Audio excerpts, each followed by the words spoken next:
Security cameras would capture footage showing the incident lasted just 8.3 seconds.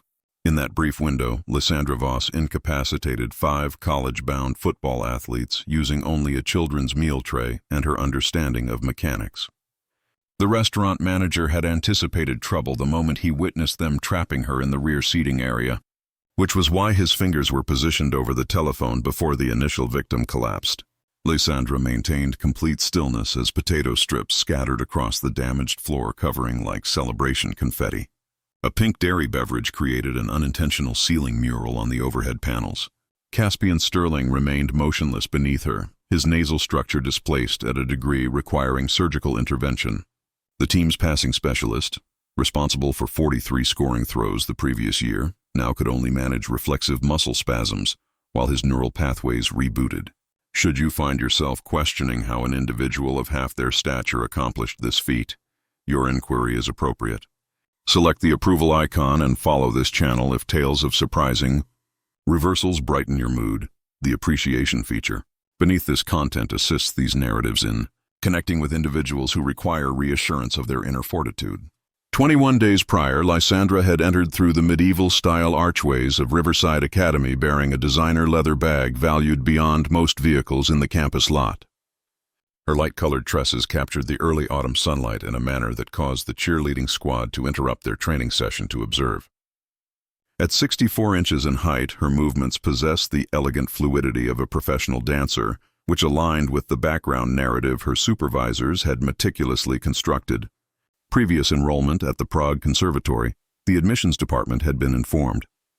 Paternal figure employed in diplomatic functions. Maternal figure no longer living. Required relocation following an ambiguous European controversy concerning leaked examination materials. The truth that Lysandra's father had dedicated 15 years to neutralizing extremist organizations throughout Eastern Europe, or that the controversy involved 3 deceased assassins who attempted to abduct her near a Viennese cafe at age 14, remained undisclosed. The examination scandal proved far more credible than reality. That she had fractured one assailant's limb in 4 locations before her contact arrived to handle the aftermath. The Riverside Academy selection panel had been impressed by her flawless academic record, her command of 7 different languages, and the generous financial contribution accompanying her enrollment papers. They placed her within the Advanced Students' Residence Hall, assigned her a storage unit in the central corridor, and presumed she would integrate effortlessly into their structure of advantage in predetermined trajectories. What escaped their attention during her facility tour was the manner in which her gaze cataloged every evacuation point, every surveillance gap, every improvised defense tool masquerading as standard educational materials. They overlooked her triple verification of her designated locker's security mechanism, searching for vulnerabilities. They failed to observe her reconnaissance of the reading room's configuration with the accuracy of someone strategizing an emergency departure, or notice her selection of a dining area position with optimal visibility to every access point. The reading facility would become her haven. 3 levels of dark wood shelving and leather-bound volumes emanating the scent of accumulated wealth and aged mysteries. She claimed a corner workspace on the middle floor, positioned with her back to the wall and unobstructed views of both stairwell systems and the emergency passage concealed behind a portrait of the institution's founding figure. Most students assumed her spot selection was motivated by ambient lighting. They remained unaware she was implementing procedures instilled since early childhood. Never position yourself with your back vulnerable. Never rely on a space with singular egress. Never presume security merely because the walls display elite university acceptance notifications. Lysandra's initial 7 days proceeded without complication. She participated in instruction, recorded notes in penmanship so precise it appeared mechanically produced, and courteously rejected every social overture with explanations regarding time zone adjustment and acclimation. Fellow students categorized her as another international transfer struggling with domestic social patterns. Attractive yet unengaging. Worth visual appreciation, but not worth active pursuit. This evaluation shifted when Caspian Sterling took notice of her. Standing 74 inches tall with facial features belonging on fashion publications rather than athletic fields, Caspian dominated Riverside Academy with the effortless brutality of someone who'd never experienced genuine refusal, spoken with authentic determination. His father, Senator William Sterling, had completed his education at Riverside 3 decades earlier and continued contributing sufficient funds annually to ensure his offspring's violations were characterized as youthful spirit rather than cautionary. Indicators: Caspian accumulated possessions, classic automobiles, exclusive timepieces, and attractive young women who erred by attracting his focus. His methodology had been refined across 4 years of implementation. Initially came the appeal campaign, premium floral arrangements delivered to their storage units, exclusive gathering invitations, commitments of social advancement. When unsuccessful, and failure was infrequent, Phase 2 commenced. Ostracism. Abruptly, academic groups reached capacity, dining areas mysteriously lacked available seating, and instructors developed selective blindness to raised hands. Most young women capitulated within 7 days, accepting an outing simply to restore bearable circumstances. The minority who maintained resistance longer encountered Phase 3, which Caspian termed pressure evaluation. This involved his team.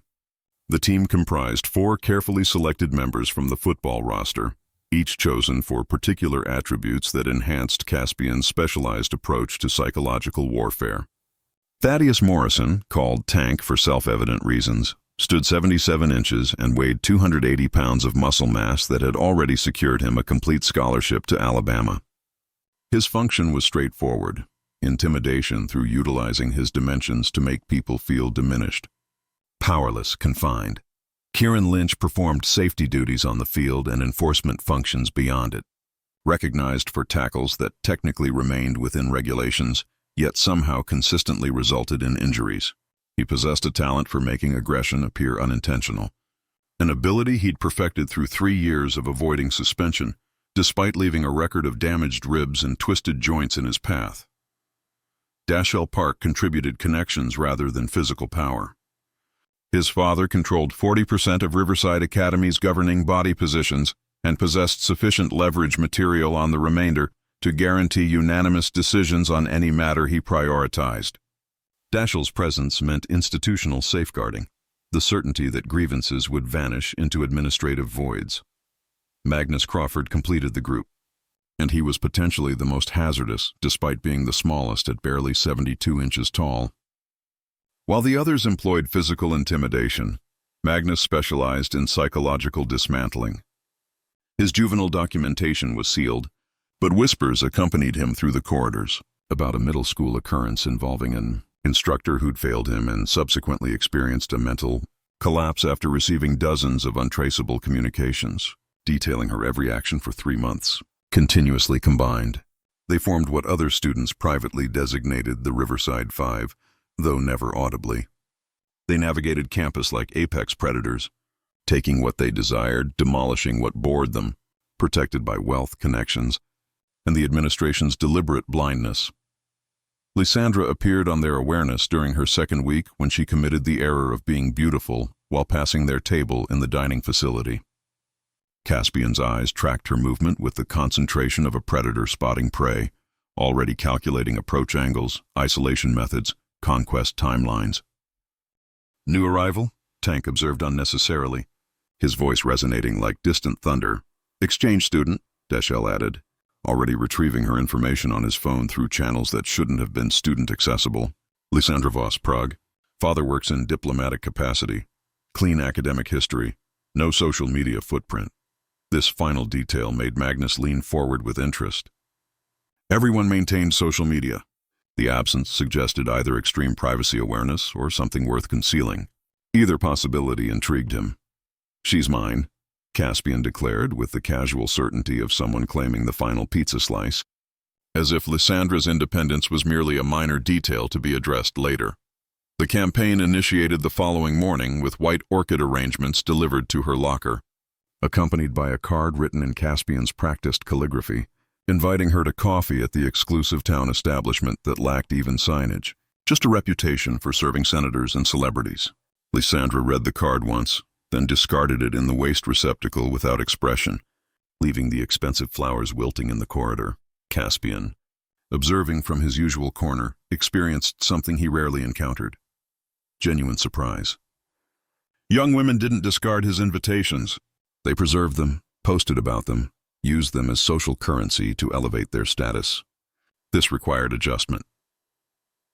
Phase 1 continued for 3 days. Additional flowers, each arrangement more elaborate than the last. An invitation to his father's campaign fundraising event, where she could network with future presidents. Premium opera seats his mother patronized. Each offering was politely declined or simply ignored, Lysandra moving through her routine as if Caspian Sterling didn't exist. By Thursday, his team was beginning to notice. Whispers spread through the football roster about Caspian losing his effectiveness. Jokes made in hushed tones about the ice princess who couldn't be melted. His reputation, carefully maintained through 4 years of calculated victories, was developing fractures. Time for Phase 2, he announced Friday morning, his jaw tight with the kind of anger that preceded poor decisions. The isolation began subtly. Lysandra arrived at her usual library workspace to find it occupied by study groups that seemed to multiply whenever she approached. The computer facilities were suddenly fully reserved whenever she needed to print assignments. Her name mysteriously disappeared from the sign-up sheet for the advanced physics laboratory, forcing her to work during lunch periods when the room was empty. She adapted without complaint, eating alone in empty classrooms, studying in the gaps between occupied spaces, completing her work with the same methodical precision that had kept her alive through 3 assassination attempts and 7 country relocations. If anything, the isolation felt familiar, comfortable even. She'd been alone since her mother's death when she was 9, her father's work ensuring they never stayed anywhere long enough to form genuine connections. The library became her primary refuge, especially during the quiet hours between 3 and 5 p.m., when most students were at sports practice or club meetings. She'd spread her materials across the corner table, creating a fortress of textbooks and notebooks that discouraged approach while she worked through assignments that would have challenged graduate students. It was during one of these study sessions that Phase 3 began. The library was nearly empty, just Lysandra at her table and a few scattered students on the first floor. She was deep in a calculus problem when shadows fell across her work. All 5 of them stood around her table, positioning themselves to block every exit route, or so they thought, studying hard. Caspian asked with false friendliness, pulling out the chair directly across from her and sitting down uninvited.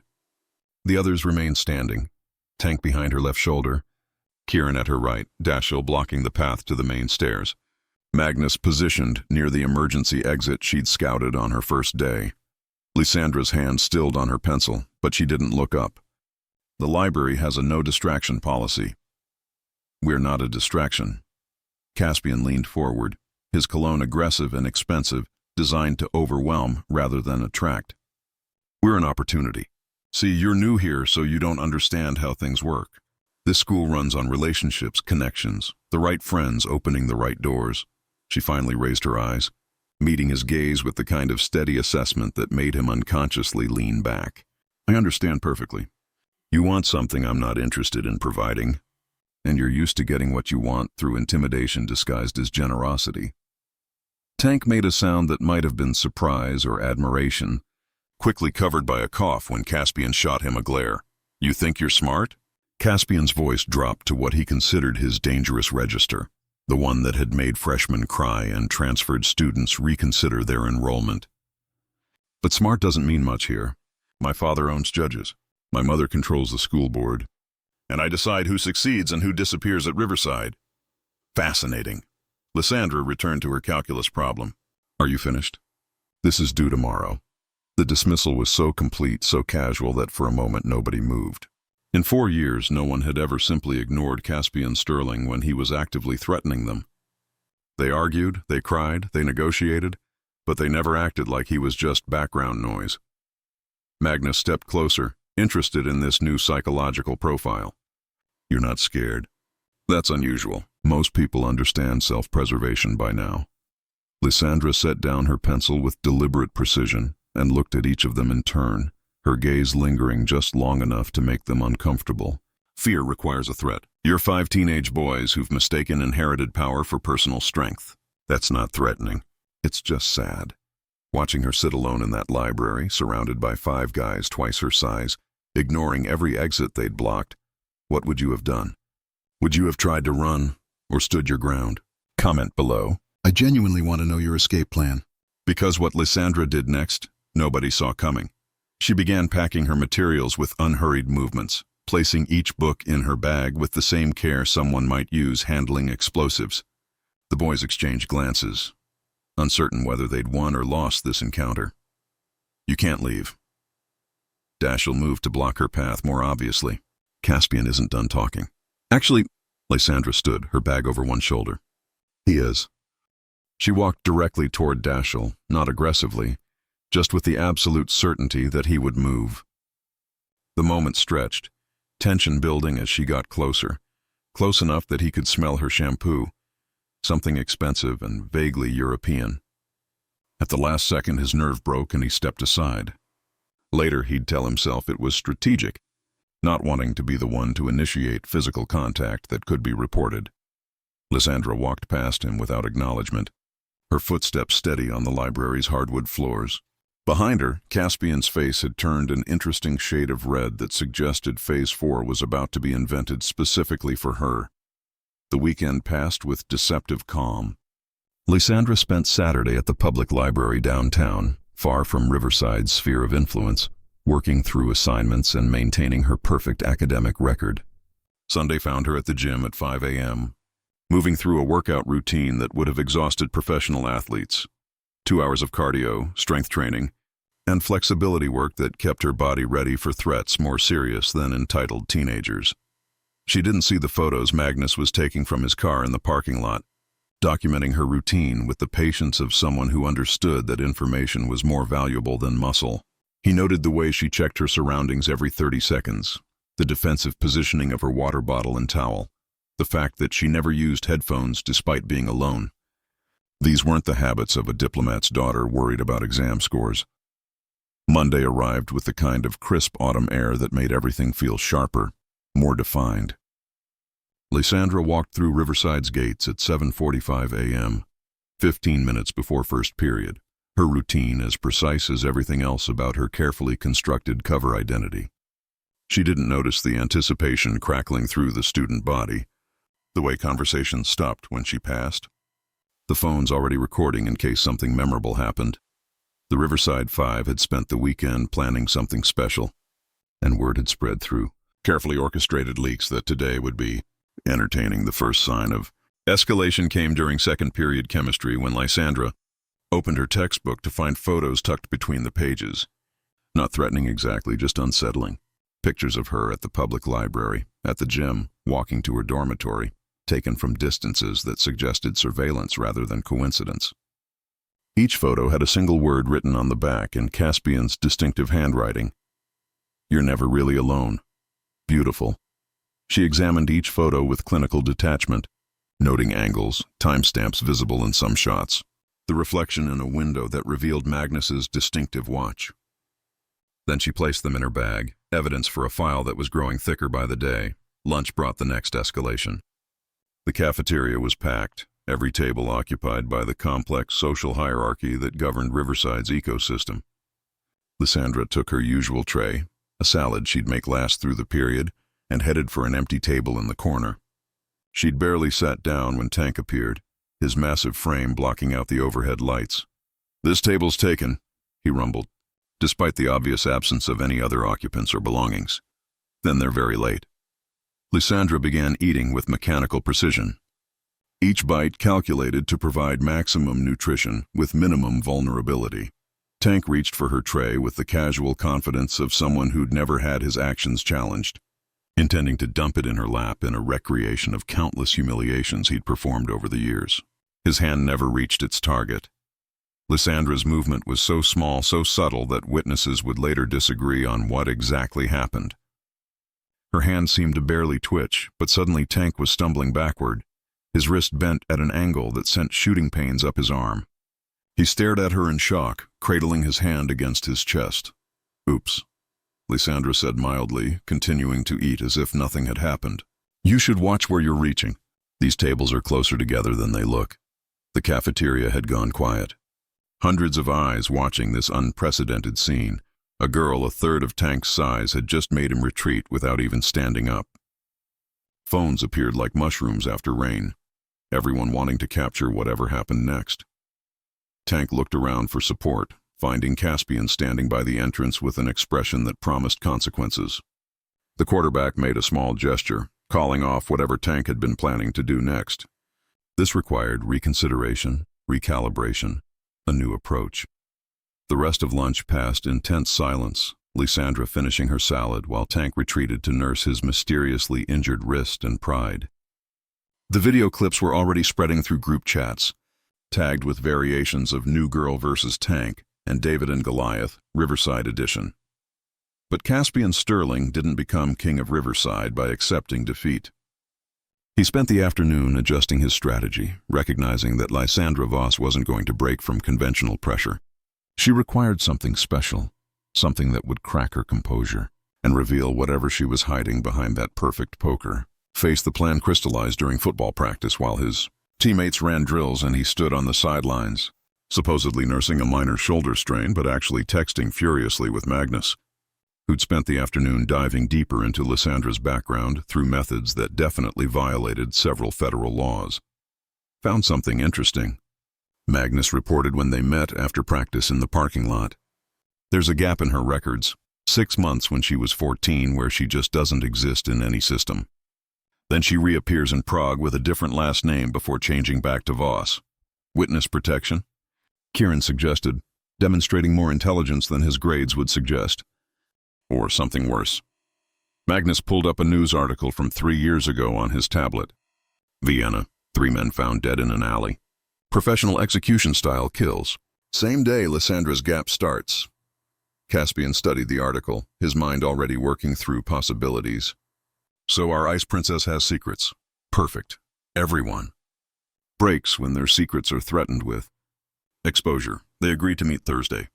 After school at the McDonald's just off campus, the one place where Riverside's security cameras couldn't reach, but where enough students hung out that any confrontation would have an audience. Caspian wanted witnesses to Lysandra's humiliation, needed them to restore his reputation and demonstrate that nobody, regardless of their mysterious past, could challenge his authority. Wednesday passed with electric tension. The entire school aware that something was building between Caspian's crew and the new girl who'd somehow become the first person to successfully resist them. Bets were placed in secret group chats about how it would end, most favoring Lysandra's inevitable capitulation or transfer to another school. She seemed oblivious to the speculation, maintaining her routine with robotic precision, classes, library, gym, dormitory. If she noticed the increasing surveillance, the way Magnus's car appeared wherever she went, she gave no indication.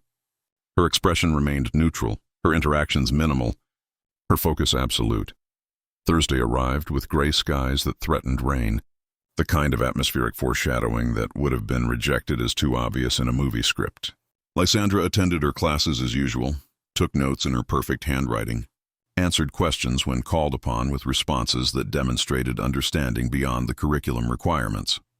3:47 p.m. found her at McDonald's, sitting in a back booth with a Happy Meal spread before her, the toy still in its plastic wrapper.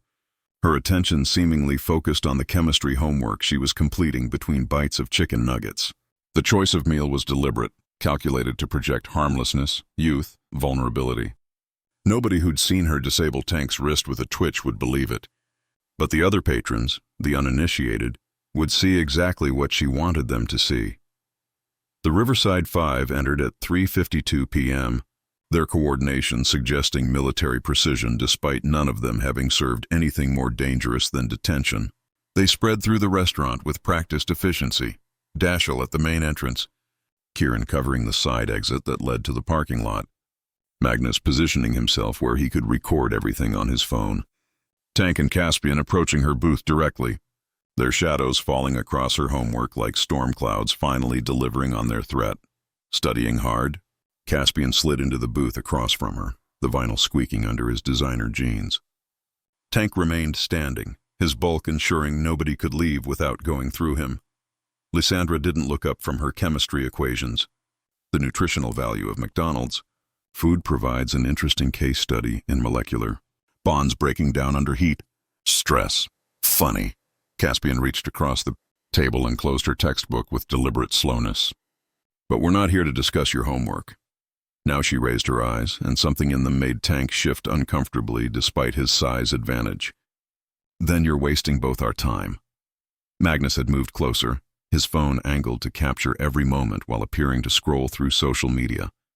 Kieran and Dashiell maintained their positions at the exits, their presence turning the family restaurant into an arena. "You've been at Riverside for 3 weeks. Caspian leaned forward, his voice carrying that particular tone of someone accustomed to delivering verdicts rather than conversations. 3 weeks of disrespect, of acting like you're above the natural order of things. That ends today." Lysandra picked up a chicken nugget, examined it with scientific interest, then took a precise bite. "Natural order implies evolution and adaptation. You're more like a vestigial organ, unnecessary, but too insignificant to require surgical removal." Several nearby students who'd come for after-school snacks had their phones out now, sensing the electricity in the air. The McDonald's manager, a middle-aged man with tired eyes who'd seen too many teenage confrontations, had his hand drift toward the phone behind the counter. "You think you're untouchable?" Caspian's jaw tightened. "That little trick with Tank's wrist, that was lucky. But luck runs out, especially when you're outnumbered 5-1. Actually," Lysandra wiped her fingers on a napkin with methodical care, "it's 5-2. Caspian glanced around, confused. "2? Me in mathematics.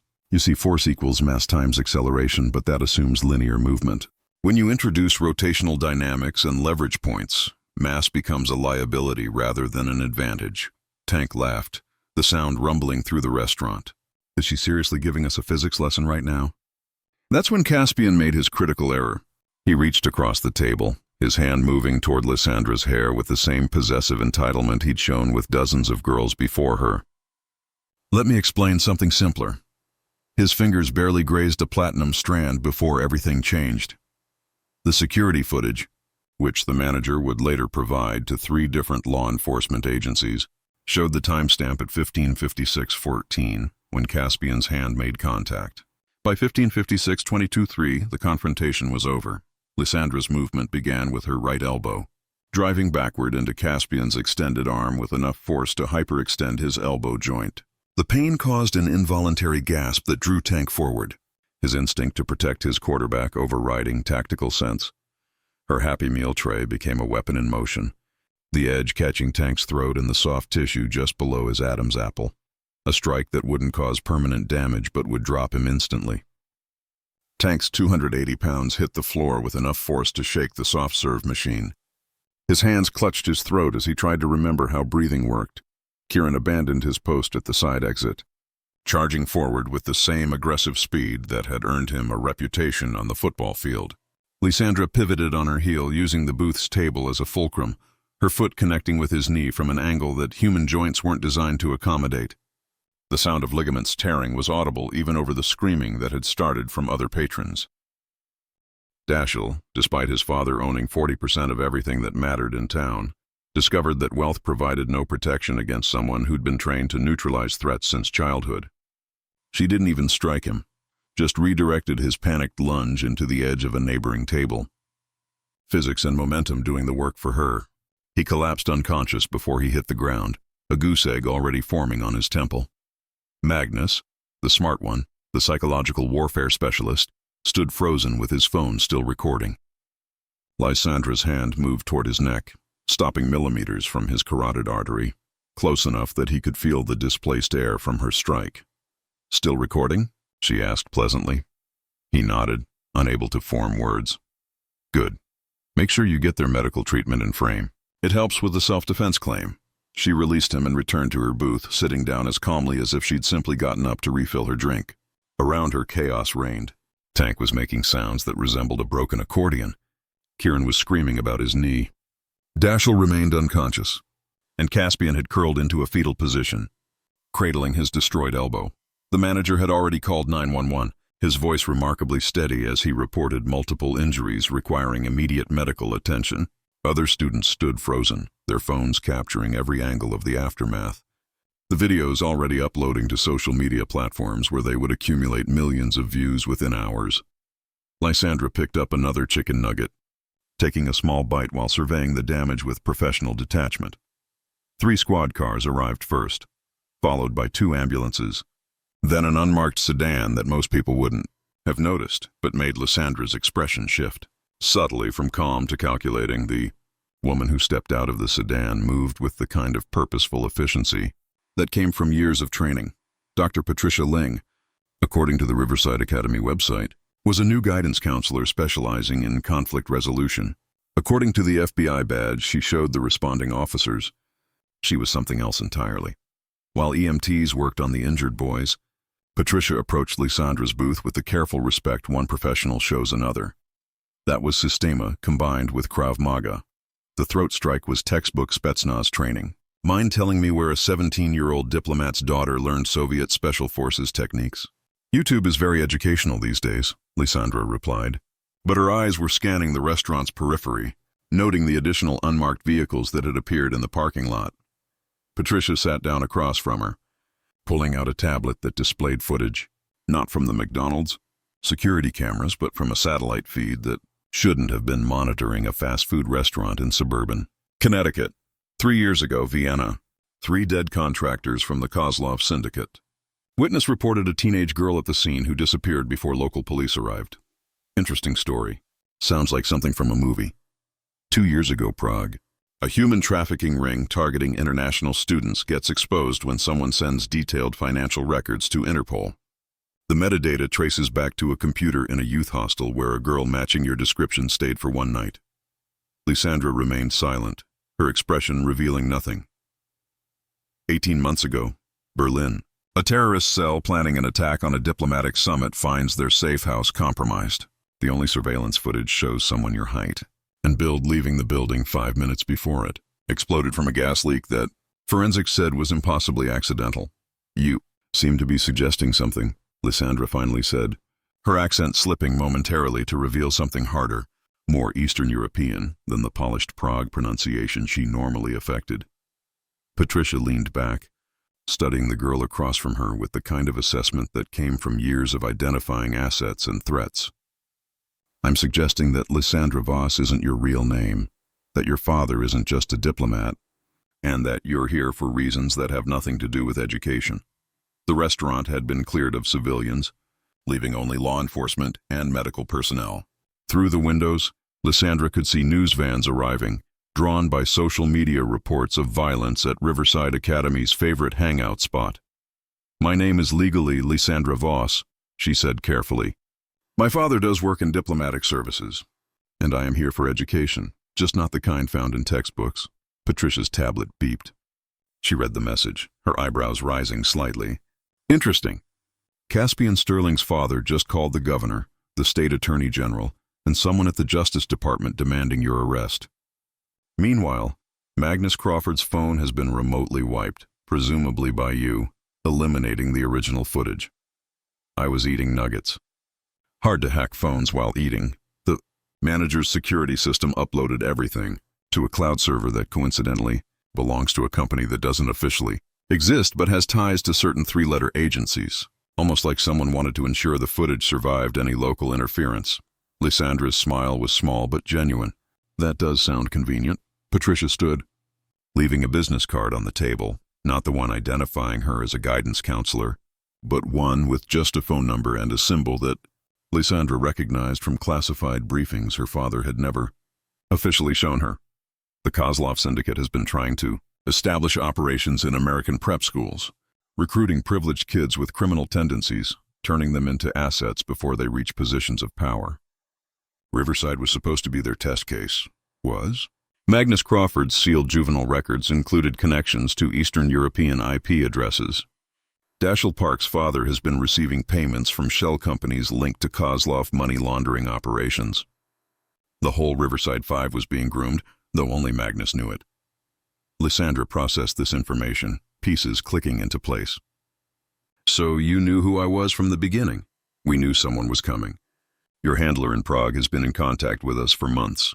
Project Haven isn't as secret as your father thinks. Through the window, Lysandra watched the boys being loaded into ambulances. Caspian was conscious but sedated, his arm immobilized in a way that suggested multiple surgeries in his future. Tank's breathing had stabilized, but he'd need observation for trauma to his trachea. Kieran's knee would require complete reconstruction. Dashiell had a concussion that would keep him out of school for weeks. They were all criminals in training, Patricia continued. But without evidence of actual crimes, we couldn't act. You provided the excuse to investigate, to dig deeper. Though I don't think anyone expected you to take out 5 football players in 8 seconds. 8.3 seconds. Precision matters. Patricia laughed, a sound that suggested she'd seen enough violence to appreciate the dark humor in it. Your father trained you well. My father trained me to survive. Everything else I learned from necessity. The truth about Lysandra's past was both simpler and more complex than anyone at Riverside could have imagined. Her father, whose real name appeared in no official database, had spent 20 years eliminating threats to NATO interests across Europe. Her mother, dead when Lysandra was 9, had been collateral damage in an operation that went wrong in Budapest.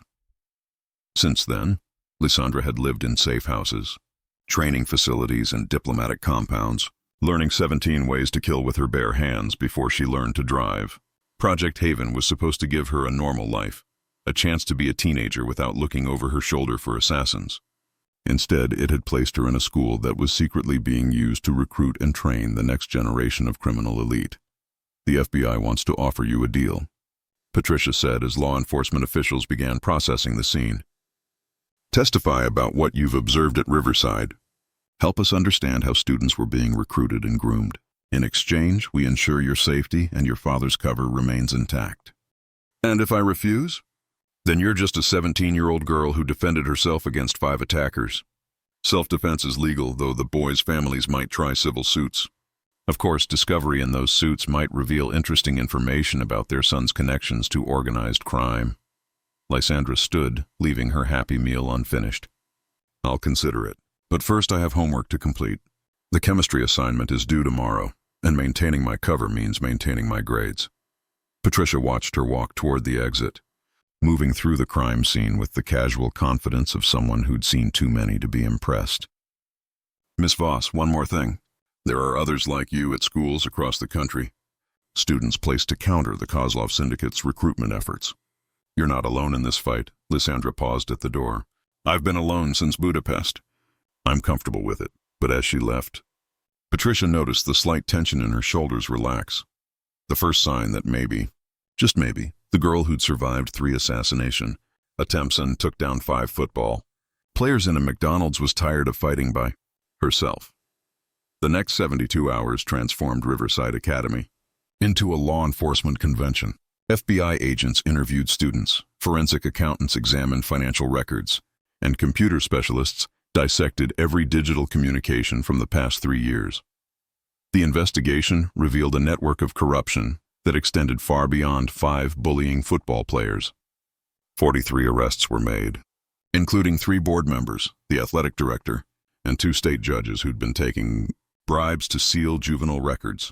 Senator Sterling resigned to focus on his family after encrypted communications revealed his knowledge of his son's activities and payments received to ensure silence. Dashiell Park's father fled to a non-extradition country, abandoning his son to face federal conspiracy charges as an adult. The family's assets were frozen, their influence evaporating overnight. Magnus Crawford, the only one of the 5 who fully understood what they'd been part of, turned state's evidence in exchange for witness protection. His testimony revealed recruiting methods, training protocols, and plans to expand operations to 12 other prep schools along